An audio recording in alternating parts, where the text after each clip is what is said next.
pelo sinal da Santa Cruz, livrai-nos Deus, nosso Senhor, dos nossos inimigos.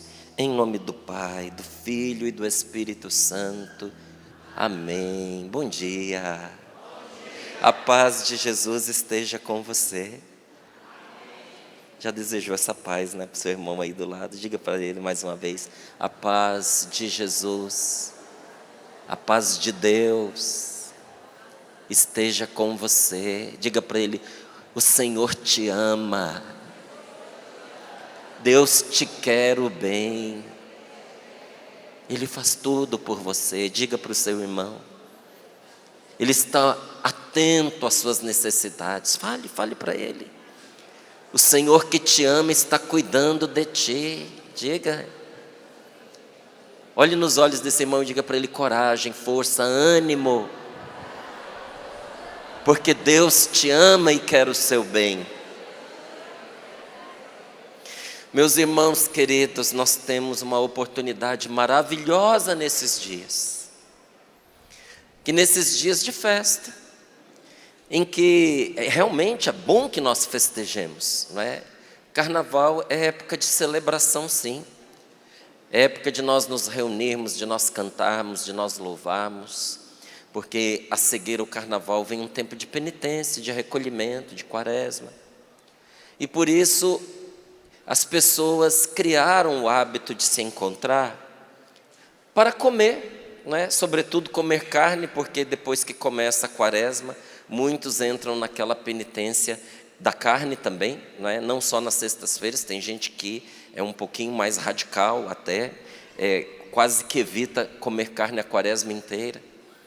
A minha esposa estava contando para mim, ela falou: minha avó começava a quaresma, ela não comia carne de jeito nenhum, a quaresma inteira, era a penitência dela. Então, por causa disso, naqueles dias que antecedem a quaresma, a comunidade cristã, os cristãos, homens e mulheres de Deus, se reuniam para festejar, para celebrar. Mas como a gente percebe, muita coisa se desvia, não é? Se perverte. E nesses dias de festa, que seria uma festa para louvar e engrandecer o nome de Deus, e nos preparar para um mergulho ainda mais profundo na intimidade com o Senhor, que é a quaresma, muitos usam essa festa para se perder. Tem muita gente que vai colher frutos muito tristes, muito negativos desse tempo de carnaval, e você sabe disso. Infelizmente, tem gente que sai para o carnaval e não volta mais para casa. Tem gente que sai para o carnaval sadio e volta doente, pegou uma doença. Tem muitas pessoas que vivem uma vida até regular, mas de repente num carnaval, por causa de um envolvimento, a sua vida toma um rumo completamente inesperado, diferente. Quisera Deus fosse bom, mas para muitos são direções terríveis. Então eu quero bendizer a Deus por você, que resolveu dar a Deus não só essa quaresma, mas esse carnaval, e abrir o seu coração para que o Senhor possa fazer maravilhas na sua vida. Diga para o seu irmão: que bom que você está aqui. E aplauda a escolha dele, mas aplauda para valer. A escolha dele de viver este carnaval com o Senhor Jesus. E eu gostaria de tomar com você uma palavra que está em Romanos capítulo 1, versículos do 18 ao 32. É uma palavra intrigante, é uma palavra reveladora, é uma palavra que tem muita gente que, se pudesse, rasgava da Bíblia e jogava fora. Romanos capítulo 1, versículos do 18 ao 32. Porque esta palavra deixa muitas coisas claras sobre a vontade de Deus para nós e para os nossos tempos. E a verdade de Deus é insuportável para quem quer viver no erro.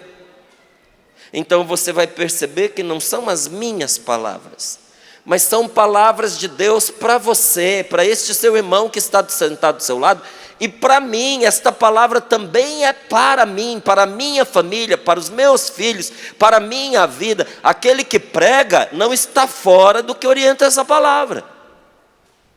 E há uma frase nesta palavra maravilhosa que nos faz entender o tema desta nossa pregação: não vos entregueis às paixões vergonhosas.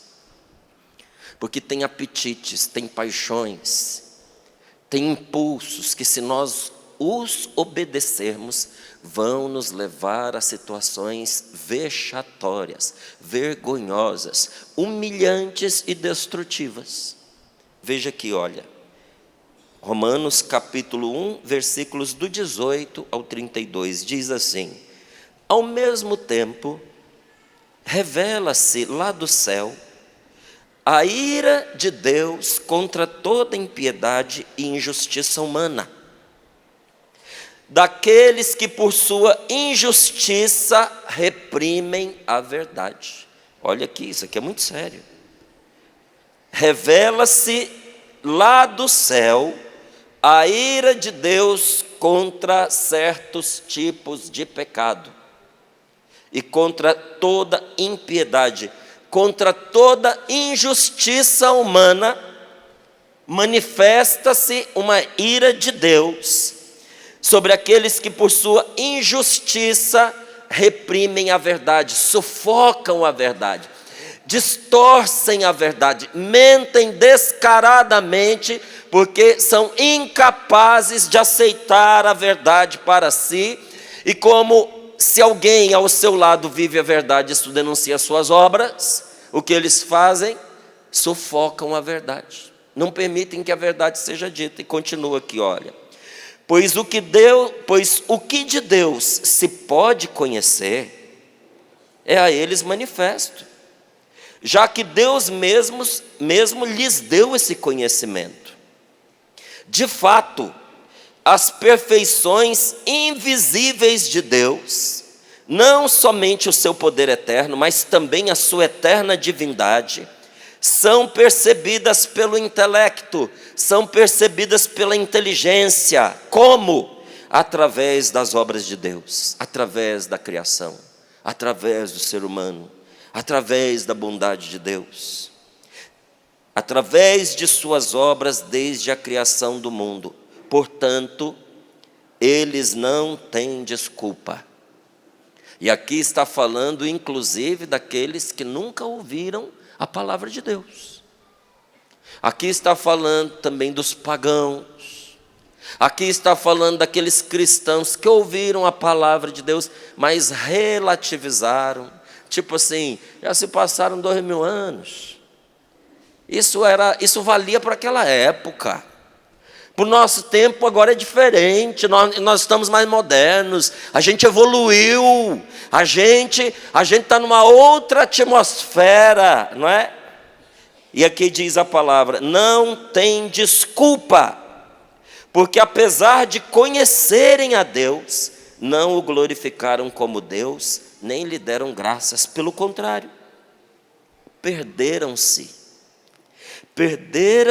em seus pensamentos fúteis, em seus pensamentos vazios, e o seu coração insensato se obscureceu. Repita: e o seu coração insensato se obscureceu. Essa é a primeira tragédia que atinge uma pessoa que renega a verdade, porque não quer mudar de vida. A pessoa que se afasta de Deus porque Deus não combina com os caminhos que ela escolheu. Qual é a primeira tragédia que a atinge? Qual é a desgraça que se abate sobre ela? O coração dela cai na escuridão. Cai na escuridão espiritual. Ela fica cega para as coisas de Deus. Ela fica cega para entender o que está acontecendo na vida dela. Ela sente que a vida dela está indo ladeira abaixo. Ela se sente triste. Um certo tipo de depressão espiritual recai sobre ela, mas ela não consegue perceber, e ao mesmo tempo em que ela está no erro, agora ela já não consegue mais reconhecer, porque o seu coração tornou-se cego. obscuro e endurecido.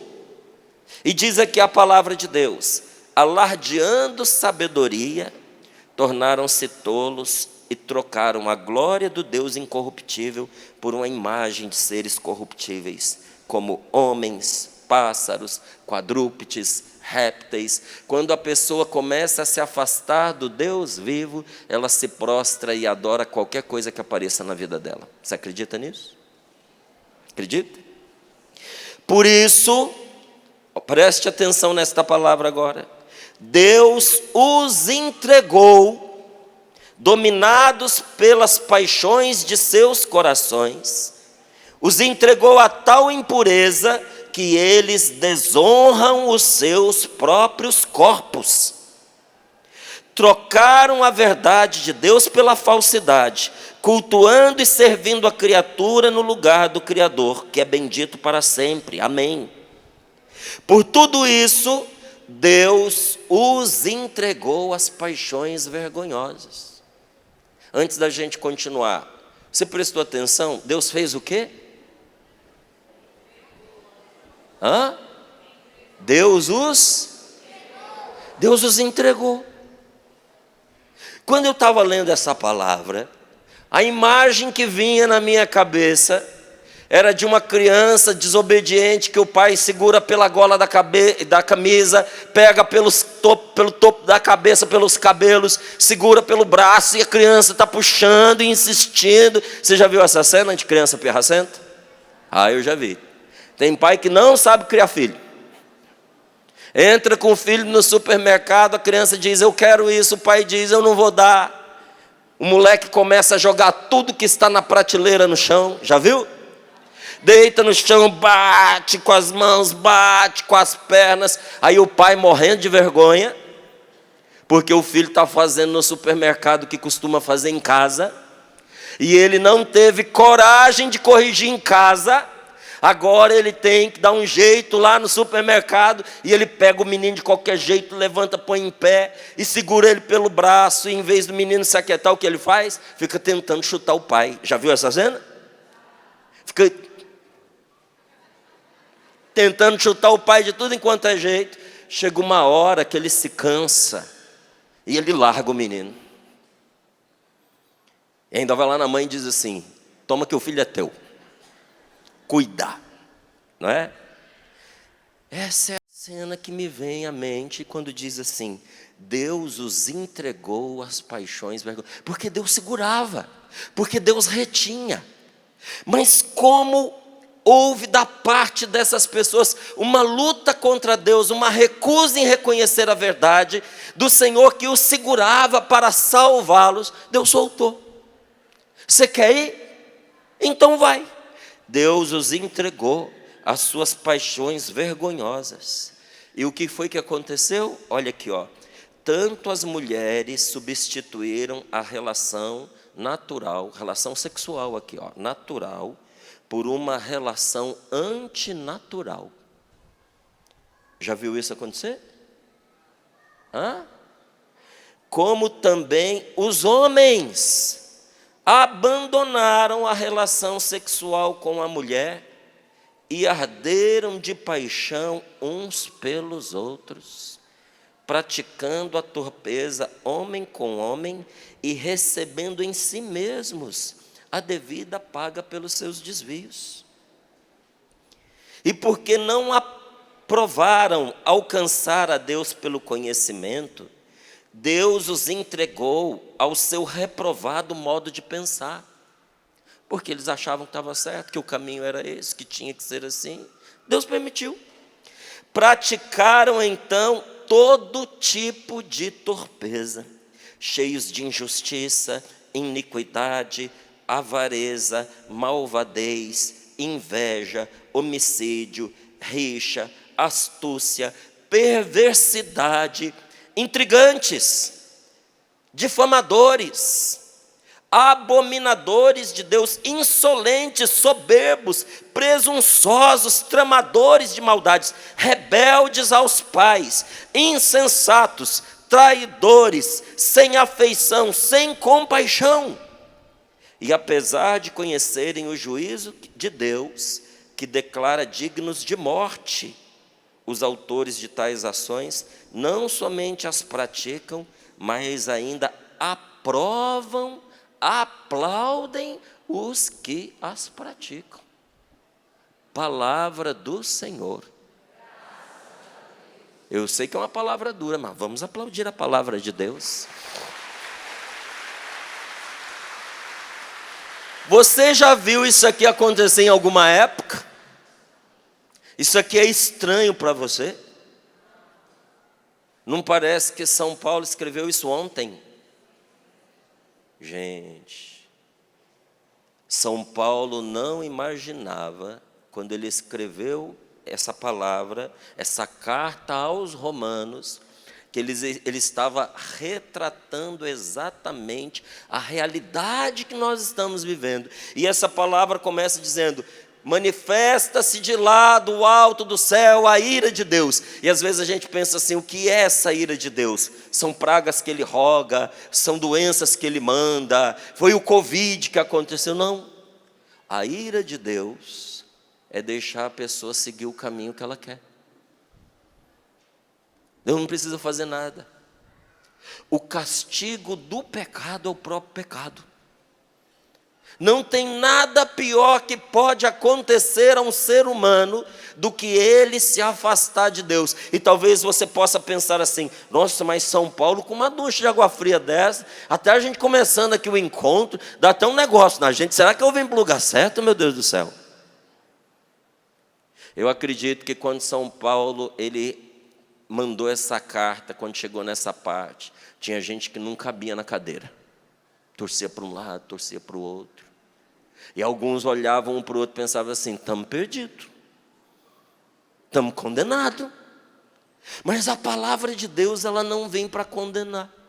Tanto que, se você continuar lendo o capítulo 2, São Paulo descreveu tudo isso sobre um tipo de gente, para falar para outro tipo de gente o seguinte: vocês que viram isso aqui, estão julgando essas pessoas que fazem essas coisas, vocês também fiquem espertos, porque vocês condenam em quem faz aquilo que vocês também praticam.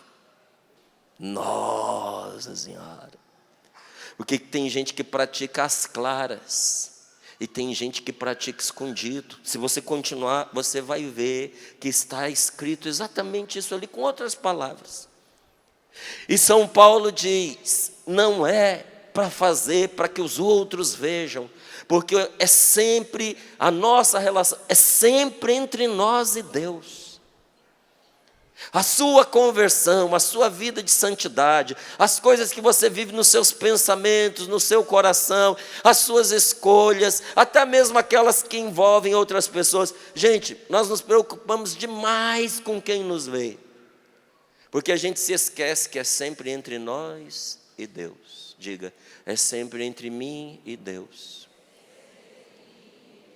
Entre mim e esse Deus que me ama, que quer me libertar e quer me salvar. Um dia eu estarei diante deste Deus, para que Ele me liberte definitivamente, mas toda a minha verdade estará diante dEle. E a palavra de Deus diz aqui, meus queridos, que de Deus não se pode esconder as coisas.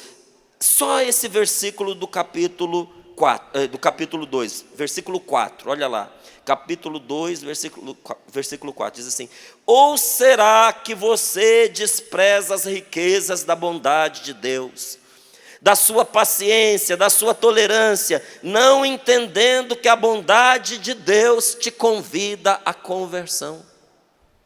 Porque a gente pensa, a palavra diz que se manifestou a ira de Deus contra esses pecados, mas eu não vejo nada acontecendo. Primeira coisa, nós não podemos ser ingênuos.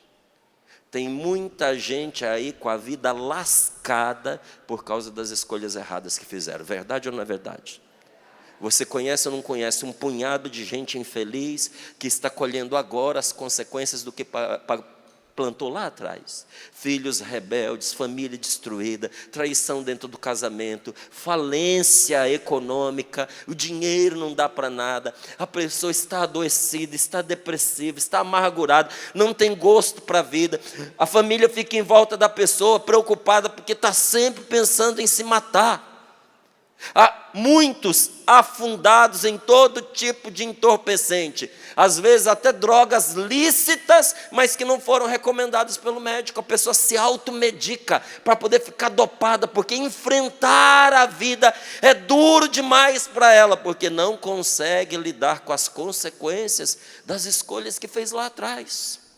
E outros afundam no álcool, nas drogas, e numa infinidade de distrações, para ver se consegue abafar a dor dessas consequências sobre a sua vida. Inclusive, um outro tipo de entorpecimento que nós achamos que não, mas você sabe que tem muitas pessoas que estão embriagadas, não pelo álcool, mas por uma vida sexual desregrada.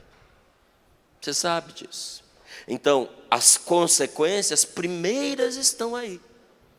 Mas existem consequências mais graves e definitivas que a palavra de Deus diz aqui, olha, não despreze a bondade de Deus achando que consequência não vem. Vai lá, versículo 4, olha lá. Não despreze que Deus está tendo paciência comigo, com você, com nós.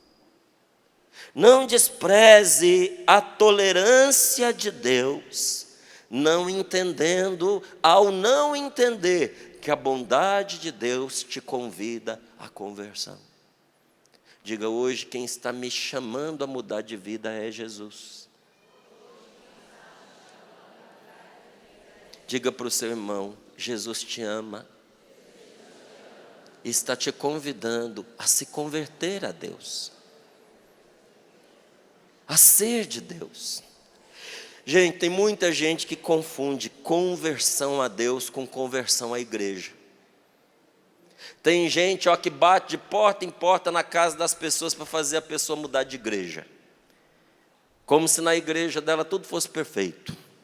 E diz, vocês católicos são idólatras. Você é idólatra? Pelo menos a gente tenta não ser, né? Porque tem gente que acha que idolatria é nós termos imagem. Você confunde imagem com Deus? Você adora pedra, adora gesso, adora madeira? Eu não. Esses dias um rapaz chegou para mim, não, porque católico adora imagem. Eu falei, eu nunca adorei. Eu gosto, acho bonito, acho que me lembra aquele que eu amo, que é Deus. Mas se uma imagem dessa quebrar, eu troco. A idolatria é você colocar algo no lugar de Deus. Quem deve ser o primeiro na nossa vida? Qual é o primeiro e maior de todos os mandamentos? Amar a Deus sobre todas as coisas. Se você ama qualquer coisa ou qualquer pessoa que seja acima de Deus, você é um idólatra. Márcio, não sei, eu amo a Deus, mas eu amo tanto meu filho. Se você ama seu filho mais do que a Deus, você está idolatrando. E o pior é que essa idolatria vai criar uma tal desordem no seu relacionamento com o seu filho, que você vai perder o seu filho. A relação entre vocês vai se partir. Não vai subsistir, porque é uma relação doente, de dependência.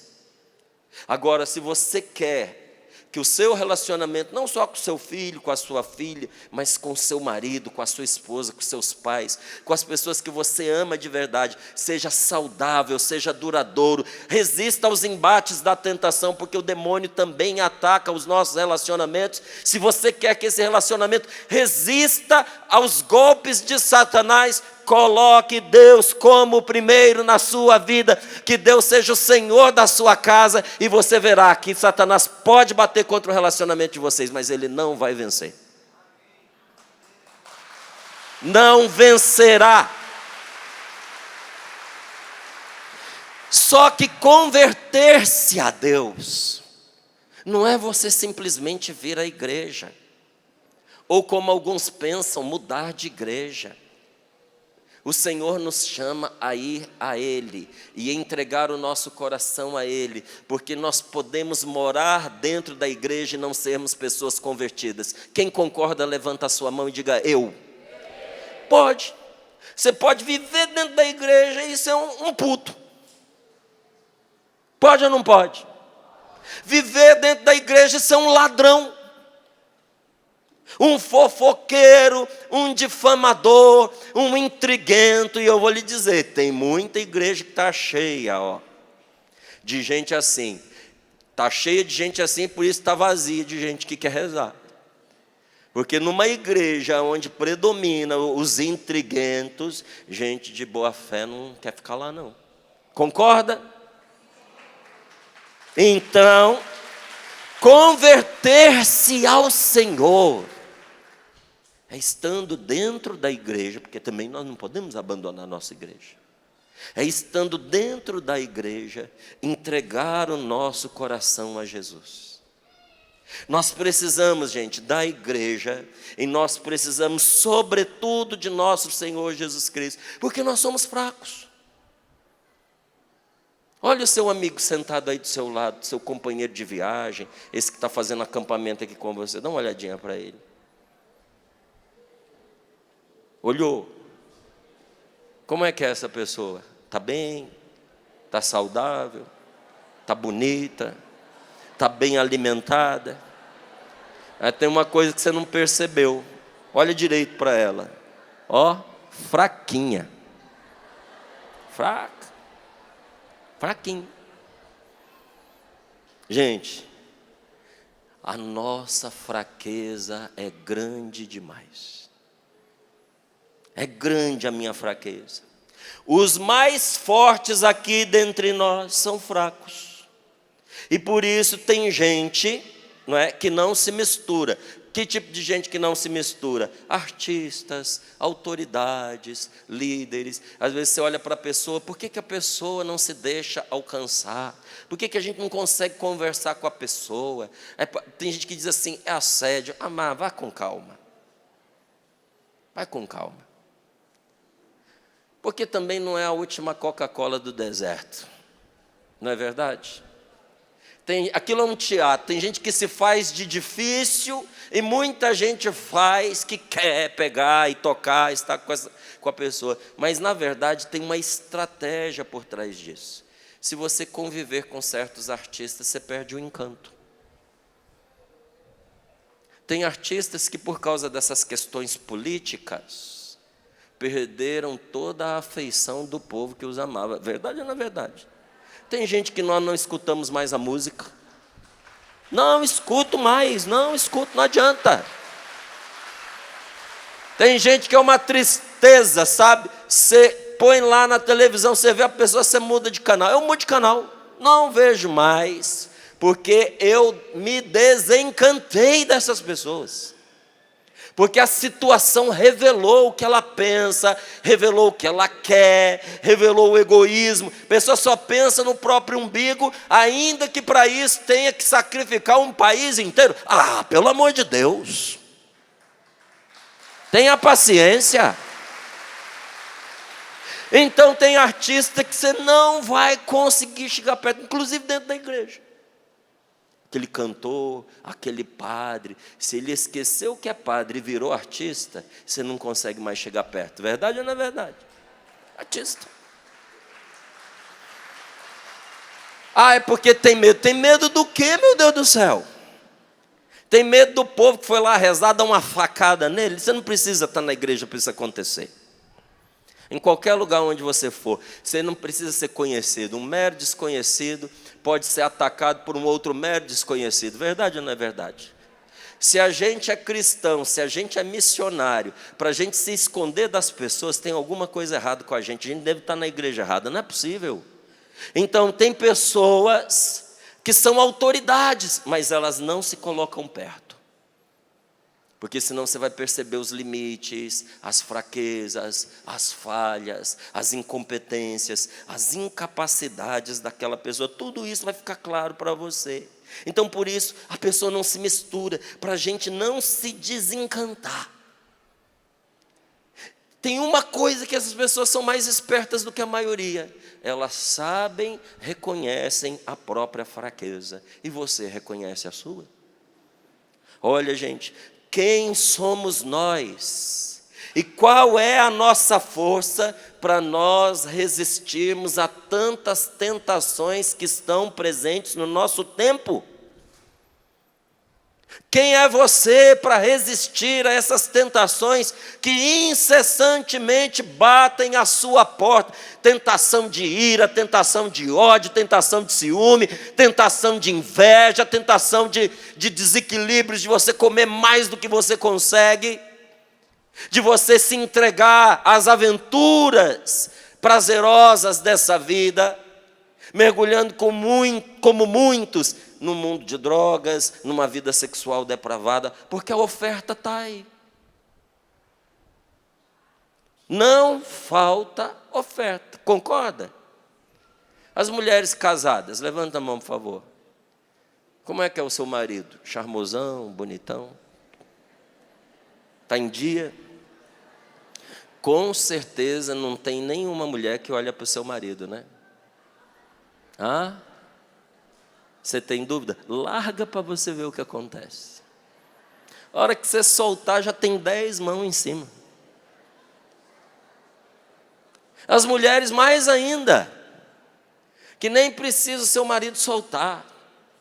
Quantas vezes no decorrer da sua vida de casada, e você no decorrer da sua vida de solteira, não faltam convites, não faltam insinuações para todo tipo de aventura, mas infelizmente, uma aventura maléfica, que se você cair nessa armadilha, só vai trazer tristeza e destruição da sua vida. Aí eu pergunto, de onde você vai ter força para resistir sempre a tudo isso? Sem dúvida nenhuma, era isso que Deus queria. Deus queria que nós, vendo a nossa fraqueza, que nós, vendo a nossa incapacidade, vendo que nós não tínhamos onde nos apoiar, nós recorrêssemos a Deus com toda a nossa humildade, nós recorrêssemos à sua misericórdia. Bata no seu peito e diga, eu tenho que ter humildade de reconhecer a minha fraqueza. Eu preciso ter humildade para buscar a misericórdia de Deus. Diga para o seu irmão, se você não tiver humildade para buscar a Deus, você vai cair em todos esses pecados e muitos outros. Deus nos impele na direção da oração. Quando diz aqui, olha, buscar a misericórdia de Deus com toda a humildade, ao reconhecer as nossas fraquezas, não tem outro caminho para a gente fazer isso se não for pela oração. Então, Senhor, nos impele na direção da oração, porque orar nos torna e nos mantém humildes. Orar nos faz confiar em Deus, apesar do que for. Diga, eu preciso orar. Porque senão a minha confiança vai desfalecer. Senão eu vou desacreditar de mim mesmo, da vida, das outras pessoas e até de Deus. Por isso, meus irmãos, por isso o Senhor nos permite sentir a violência das batalhas. Você tem sentido os golpes do inimigo sobre a sua vida? Você tem sentido a dureza das lutas? Por isso Deus nos permite sentir esses golpes do inimigo que as nossas meras forças não conseguem vencer. É uma luta a cada dia. A Canção Nova me pediu para escrever para esse ano novamente o nosso roteiro quaresmal. Não é? Todos os dias nós vamos ter um momento de oração. Isso deu um livro. E o título desse livro, quando eu estava orando, porque eu queria um título mais voltado para Deus. Estar com o Senhor, mirar Jesus, nos converter, ser como o Senhor. Mas enquanto eu orava, a palavra que o Senhor me deu, a direção que Ele me deu, é que o livro deveria se chamar A Luta de Cada Dia. Porque você, e só você sabe, a luta que você está enfrentando em cada dia. Só você sabe onde é que aperta o seu calo. Só você sabe qual é a ferida que dói dentro de você.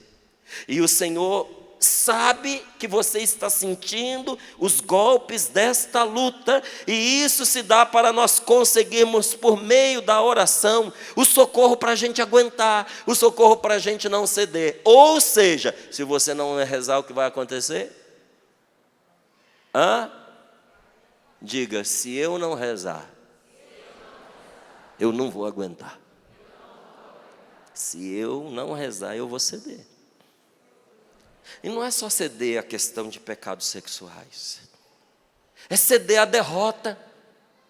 É ceder a desistência. Você vai desistir. Você vai desistir da sua vida, você vai desistir da sua família, você vai desistir dos seus sonhos.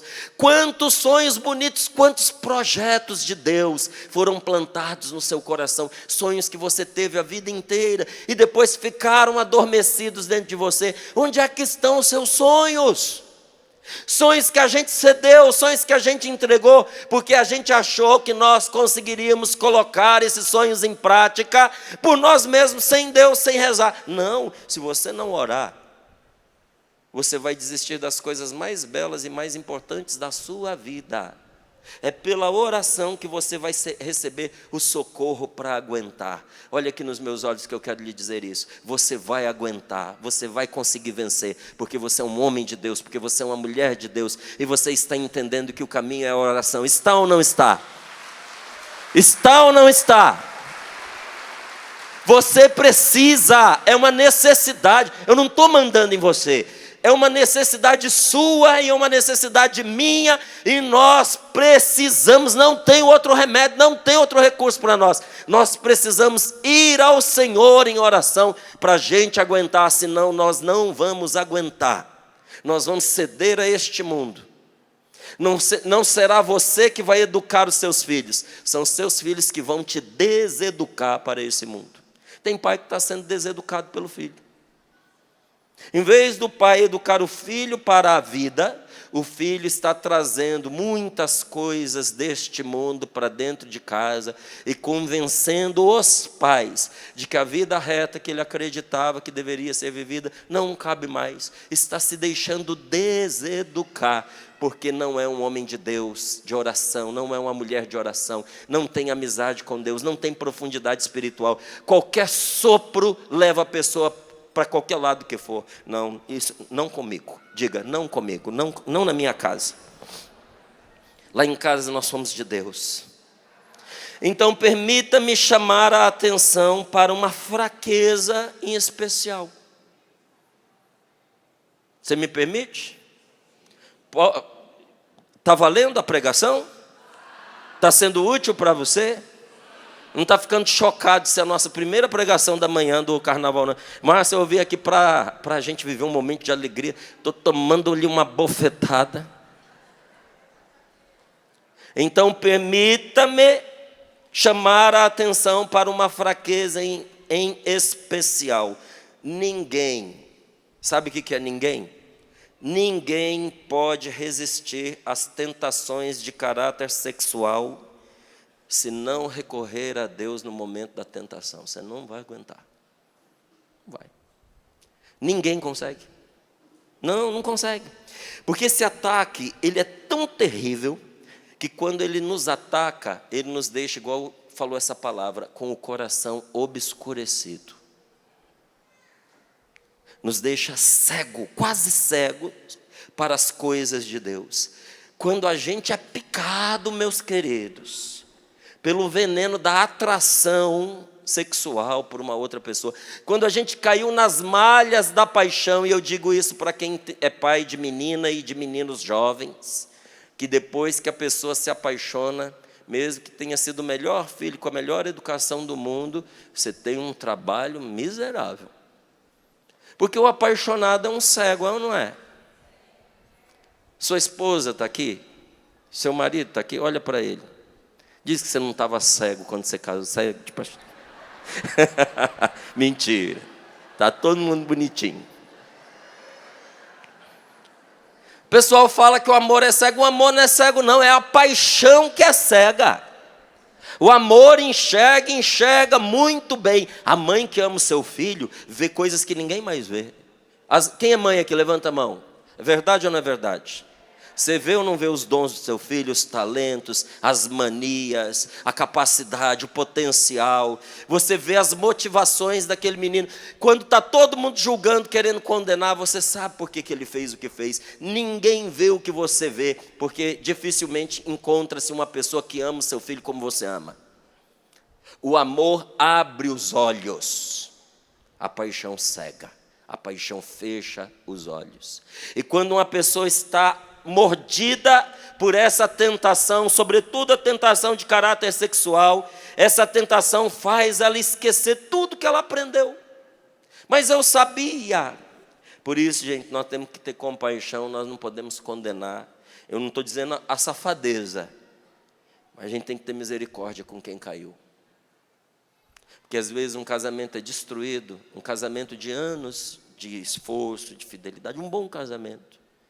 Porque no momento de fraqueza, um dos dois cedeu, se envolveu, e o outro não foi capaz de entender o que é essas malhas da tentação que prendem a pessoa. Em vez de olhar o contexto e dizer, isso aconteceu não porque ela é sem vergonha ou porque ele é safado, mas porque nós, como família, nos afastamos de Deus. Você vai ver o retrato dessa família, missa, nem sabem mais o que é isso. Terço, passa longe, rezar o terço dentro de casa. Você vai ver um casal que viveu essa experiência de um trair o outro. Você perguntar para eles qual foi a última vez que os dois rezaram juntos. Eu não estou falando rezar ao mesmo tempo, porque aqui nós podemos rezar ao mesmo tempo, podemos rezar juntos. O que é rezar ao mesmo tempo? Eu rezo aqui, você reza aí, você faz os seus pedidos, eu faço os meus, eu tenho meu relacionamento com Deus, você tem o seu, nós estamos rezando ao mesmo tempo, mas rezar juntos é diferente.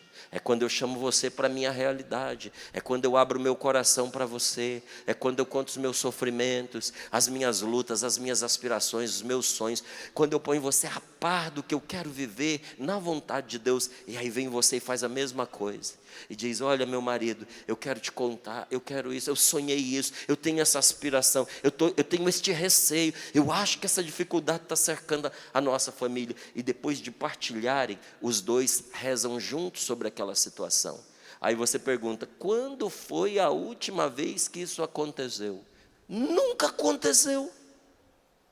Então é mais fácil a gente dizer assim, é culpa dele, é culpa dela, que caiu numa fraqueza, no adultério, do que a gente reconhecer. Como família pegamos um caminho perigoso, que foi caminharmos com Deus em segundo plano. Não é que a nossa família não acredite em Deus, é que Deus veio depois de tudo, veio depois do trabalho, veio depois dos filhos, veio depois dos nossos projetos, depois dos nossos sonhos, depois até das fofocas miseráveis que a gente gasta tempo, perdendo tempo de vida, fofocando que não deve, tudo isso vem primeiro. Se sobrar tempo, a gente reza.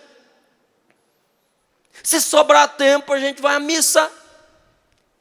Onde vai parar, meus queridos, uma família que vive assim? Sem ter a força de Deus diante de tantos apelos, na hora da tentação, o diabo faz a pessoa esquecer os bons propósitos que ela fez, faz ela esquecer o juramento que ela fez no altar, vou ser fiel a você todos os dias da minha vida até que a morte separe. O quê? Naquela hora a pessoa esquece. No calor da fantasia, esquece. Se nós não oramos, o tentador faz a gente desprezar as verdades da fé. A gente ri da palavra de Deus. A gente ri de pessoas boas, esforçadas, pecadoras, mas também santas, porque elas estão tentando com fidelidade viver o que Deus pede para elas. A gente acha engraçado, a gente faz piada, a gente ri com o mundo, porque o mundo ri da gente. Isso eu tenho que dizer com muito carinho, quero dizer olhando nos seus olhos. Olha aqui para mim. Deixa eu ver seus olhos. Tem gente rachando o bico a respeito de você. Sabia? Agora.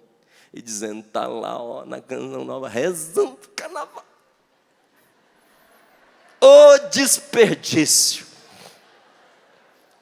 E nós aqui na praia, pode preparar, que na hora do intervalo, porque eu acho que todo mundo aqui é educado, está todo mundo com o celular desligado, na hora da pregação, na hora da oração, não é hora de deixar o celular ligado, mas na hora do intervalo, quando você ligar o celular, vai ter gente mandando foto para você na praia, na piscina, tomando um drink, e dizendo assim, só faltou você aqui.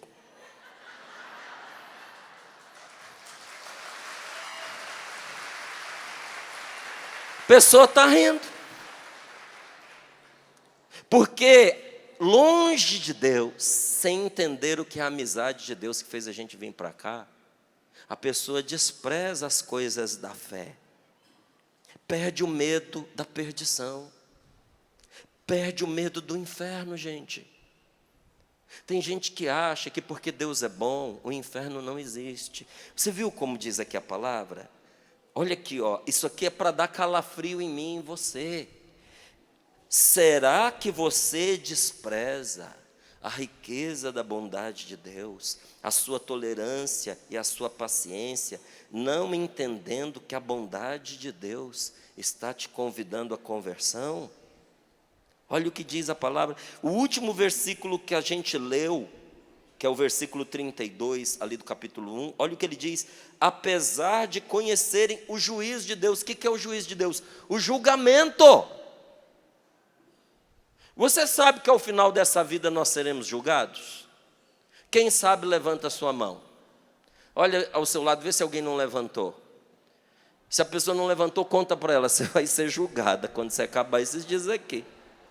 Você vai aí, tem um julgamento esperando você, a mim, a todos nós. Vai ter um juízo final. Sabe por que a gente sabe? Porque dentro de mim e de você a gente sente que tem.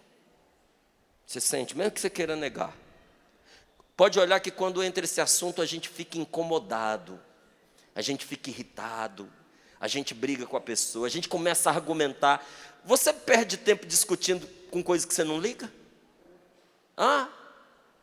Eu não gasto meu tempo com aquilo que eu não ligo não, gente. Mas quando uma pessoa começa a esbravejar, a discutir com você e a querer te provar que você está errado, é porque o que você fez, o que você disse, mexeu lá dentro dela. E quando fala dessas coisas de juízo, tem gente que quase perde o juízo.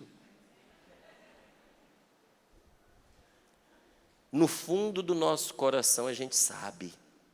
Porque do jeito que essa palavra começou dizendo, ninguém tem desculpa. Porque Deus deu um jeito de fazer a pessoa perceber que Ele existe, que Ele é santo, que Ele é o Criador. Porque o próprio universo é uma Bíblia que você entende sem precisar ler.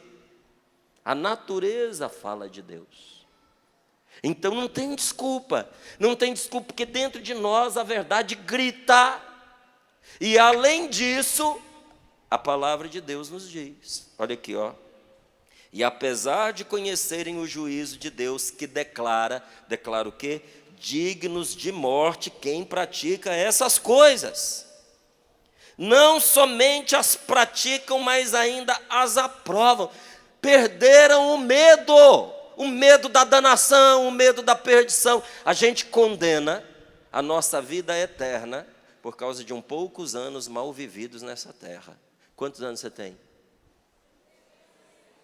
Eu ouvi aqui 70 e pouquinho.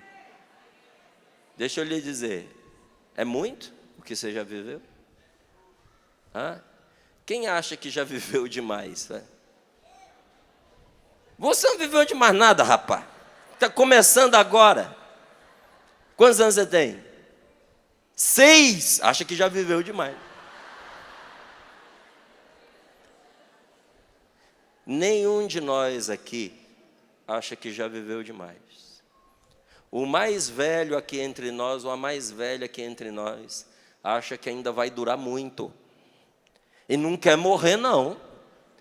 Porque nós não fomos feitos para a morte, nós fomos feitos para a vida. A gente, quando tem 6 anos, como ele ali, a gente olha para uma pessoa que tem 30 e a gente acha que ela é velha. Quem tem mais de 30 aqui? Lembra quando você era pequeno, que você olhava para as pessoas que tinham 30 anos, você chamava de tio, de tia, você achava, velho. Eu me lembro quando eu era militar, eu entrei, não é, na fase colegial ali, eu entrei com 15 anos na Força Aérea. Aí vinha os cadetes, eu estava na escola preparatória de cadetes do ar. Aí vinha um cadete da academia da Força Aérea. A gente olhava para o camarada, solteiro, jovem, e dizia, não, o cara tem uma cara de velho, uma cara de pai. Aí você ia ver 26, 28 anos. Quando a gente é novo, a gente acha que 80 anos é muita coisa. Quando a gente chega nos 50, nos 60, nos 70, a gente olha para a pessoa com 80 anos e diz, tá. Né? Gente, essa vida é um sopro. Você, me perdoa, não fica com raiva de mim não. Você não vai ser burro de trocar a vida eterna por causa dessa vida que passa assim, ó. Hoje é o dia de você voltar para Deus. Você não pode sair da Canção Nova, você não pode sair daqui desse lugar sem fazer as suas pazes com Jesus, sem você se tornar uma pessoa mais de Deus. Você pode até dizer, Márcio, eu quero, mas eu não sei como fazer isso. Tudo que Ele quer de você é que você queira. Se você quiser, Ele vai te mostrar. Mas eu e você não podemos ser como esses que perderam o medo. O medo de uma perdição, o medo de uma danação, o medo de estragar a sua vida eterna. Você sabe, e olha, eu estava falando para você dessas tentações de caráter sexual, que são as principais que nos levam a perder o respeito pela vida futura. Essa tentação, por que ela é tão forte? Porque ela se une à nossa natureza decaída. Porque todos nós somos feridos pelo pecado. Todos nós carregamos em nós a marca da fraqueza. E existe em nós um impulso maravilhoso colocado por Deus, que é o impulso sexual. Esse impulso é bom, ele é santo, só que ele está contaminado pela nossa queda, pela nossa natureza decaída. E quando a tentação vem, ela se aproveita disso e nos arrasta com toda a força para os prazeres da carne, para os prazeres da sensualidade. E quem não recorre a Deus está perdido. Se você não recorrer a Deus, você vai ser escravo da pornografia. Ou vai ficar triste vendo o seu marido ser, vendo o seu filho ser, vendo a sua filha ser. É muito triste, gente, o pecado da pornografia para um homem, mas ainda mais para a mulher. Porque o apelo sexual no corpo do homem é diferente do apelo sexual no corpo da mulher, é diferente. Eu sei que a gente está num mundo que as pessoas estão primando por querer nivelar todo mundo e dizer que todo mundo é igual. As pessoas não são iguais, as pessoas são diferentes. O que existe de igual entre nós? É igual dignidade.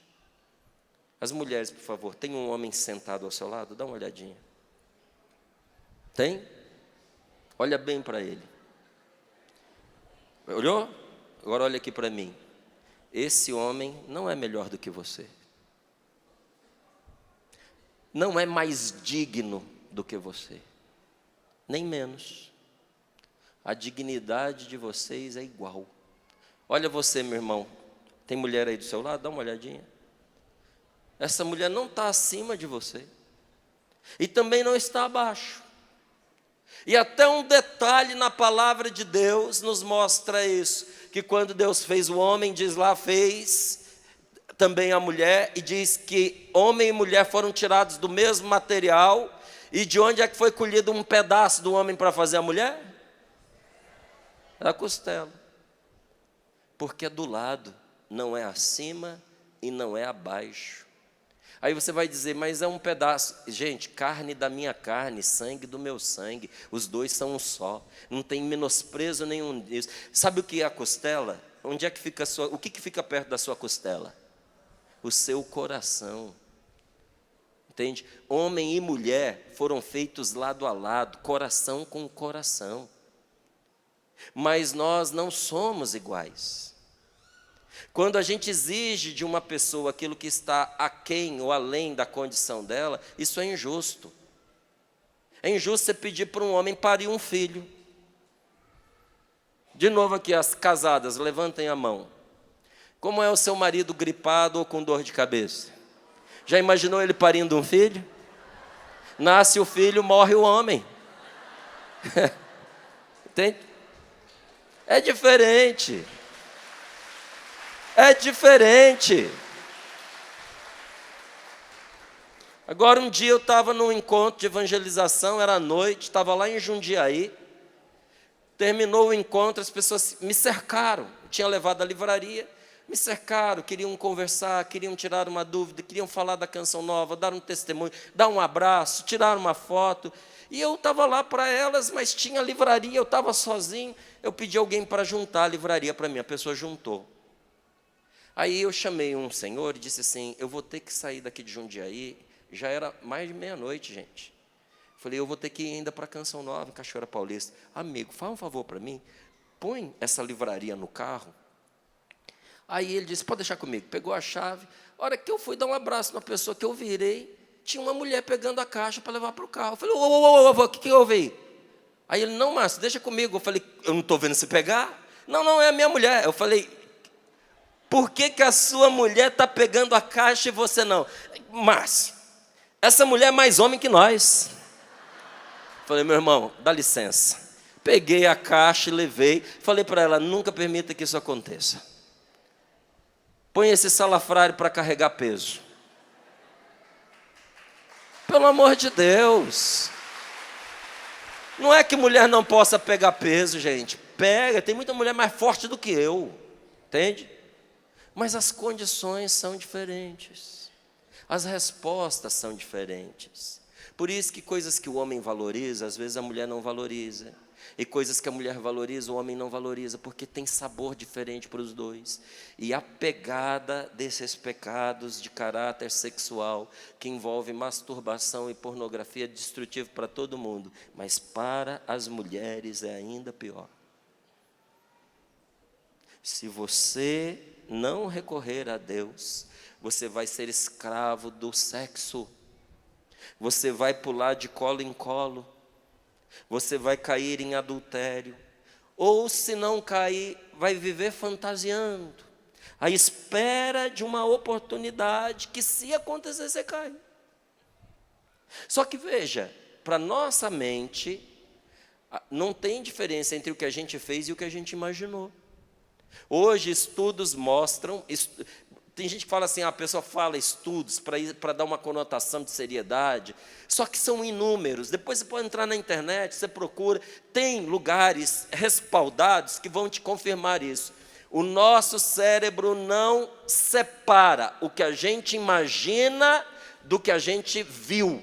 Ou seja, quando você imagina coisas ruins acontecendo para você, você começa a adoecer, porque todo o seu corpo se arma para reagir contra aquela situação que não existe. Você vive estressado, cansado. Só que isso também em coisas apetitosas. Quando você começa a fantasiar um adultério, para a sua mente é como se você tivesse cometido. Por isso que Jesus diz, quem olha para uma mulher casada, cobiçando-a, já cometeu adultério com ela no seu coração. Não é porque ele vai esperar uma oportunidade para ir lá se deitar com ela, é porque dentro dele ele já consumou o ato, se ele tivesse todas as oportunidades. Então tem gente que não fez na prática, mas se deixou prender, se deixou viciar pelos seus próprios pensamentos, pelas suas próprias fantasias. Como é que eu vou me defender então? Gente, a única defesa contra a tentação é a oração. Diga comigo, é a oração, é a minha defesa. Diga para o seu irmão, a sua única defesa contra a tentação é a oração. É recorrer a Deus sem demora. É pedir ajuda. Você precisa pedir ajuda. Dá uma cutucada nele e diga, você precisa pedir ajuda. Você precisa de ajuda. A oração é a fortaleza protetora da pureza e da castidade.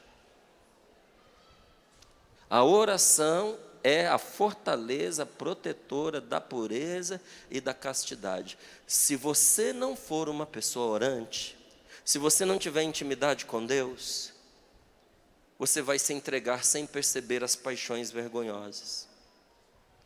Já terminando aqui, deixa eu te contar uma coisa. Salomão foi considerado o homem mais sábio e mais rico da Bíblia, você sabe disso? Deus deu a ele tudo, porque ele podendo pedir o que quer que seja, porque Deus disse a ele, você pode me pedir o que for, que se você pedir eu vou te dar. Pode ser riqueza, pode ser terras, pode ser filhos, uma vida longa. Salomão vira para Deus e diz, eu sou fraco demais. Eu preciso de sabedoria para governar o seu povo, é só o que eu peço. E Deus diz para ele, porque me pediste sabedoria, e não terras, nem dinheiro, nem tesouros, nem mulheres e nem filhos, eu te darei todas essas coisas junto com a sabedoria.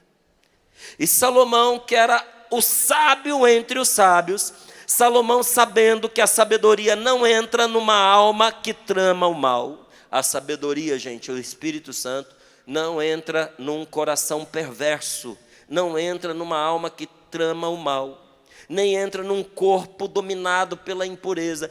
A impureza, os pecados de ordem sexual, se eles não forem confessados com arrependimento sincero, eles se tornam um obstáculo para a gente ter uma vida guiada pelo Espírito Santo. E Salomão, sabendo disso, sabe o que ele dizia? E eu e você precisamos aprender com ele a dizer? Salomão dizia assim, sabendo eu que de outra maneira não podia ser sábio e nem puro, inocente e casto, sem que Deus assim me concedesse, dirigi-me ao Senhor e pedi-lhe. De novo, sabendo eu que de outra maneira não podia ser sábio, inocente, puro e casto, sem que Deus me concedesse, dirigi-me ao Senhor e pedi-lhe. Fez o quê? Dirigiu-se ao Senhor e pediu-lhe. O que você precisa fazer? Dirigir-me ao Senhor e pedir-lhe. Quer saber onde está essa passagem? Sabedoria, capítulo 8, versículo 21. Quem não anotar, depois assiste de novo e pega a passagem, tá certo? A castidade, a pureza, é uma virtude que não podemos praticar se Deus não a conceder a nós. Mas Deus só a concede aos que pedem. Quem pedir vai ser atendido com certeza. Diga, quem pedir vai ser atendido. Com certeza. Diga ao seu amigo, se você pedir, você vai ser atendido. Diga à sua esposa, você vai ser atendida se você pedir. Diga ao seu marido, você vai ser atendido se você pedir.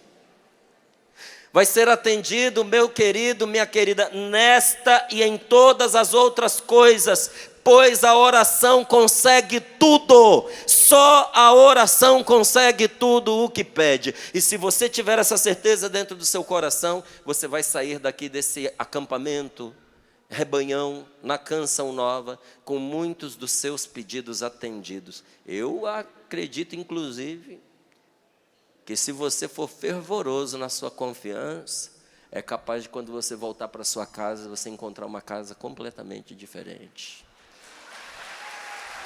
Porque Deus pode o que você não pode. E eu fiz questão de estar aqui nessa manhã de sábado, não só para fazer essa pregação, mas para dar esse abraço grande em você e dizer, aqui é a sua casa. Bem-vindo à Canção Nova. E quero, terminando aqui esta pregação, eu gostaria de te fazer um convite. Eu acho que vai ser muito bom para nós. Para que esse convite ele seja limpo, puro, quero dizer a você que todo o meu trabalho na Canção Nova, nada me beneficia materialmente. Eu não fico com um centavo, nada, nem os direitos autorais dos livros que eu escrevo. Mas eu continuo escrevendo. Dá trabalho, Márcio? Dá. Você sacrifica o quê? Horários de descanso, de convívio com a minha esposa, tempo, paciência, dedicação, estudo. Faço isso para servir você. E eu acredito que nessa quaresma tem um caminho maravilhoso nos esperando nesse livro, A Luta de Cada Dia. Vamos fazer juntos? Você topa? Até quem tem dificuldade de ler. Meu conselho para você que tem dificuldade de ler: separa 10 minutinhos antes de você dormir, até o seu sono vai mudar. É orando, rezando e se instruindo na palavra de Deus que a gente vai mudando. Eu tenho a ousadia de te dizer que se você fizer o que está proposto aqui nesse livro, isso vai mudar a sua vida. E assuma um compromisso. Se você ler esse livro, se você viver tudo que está aqui de verdade, terminar dizendo: Márcio, eu li e não fez nenhum bem para mim, sou capaz de comprar ele de volta de você, tiro do bolso do meu dinheiro e te compro de volta. Duvido, se uma pessoa puser o seu coração naquilo que aqui está, que ela termina do jeito que começou. E eu pergunto de novo: vamos junto? Então tá certo.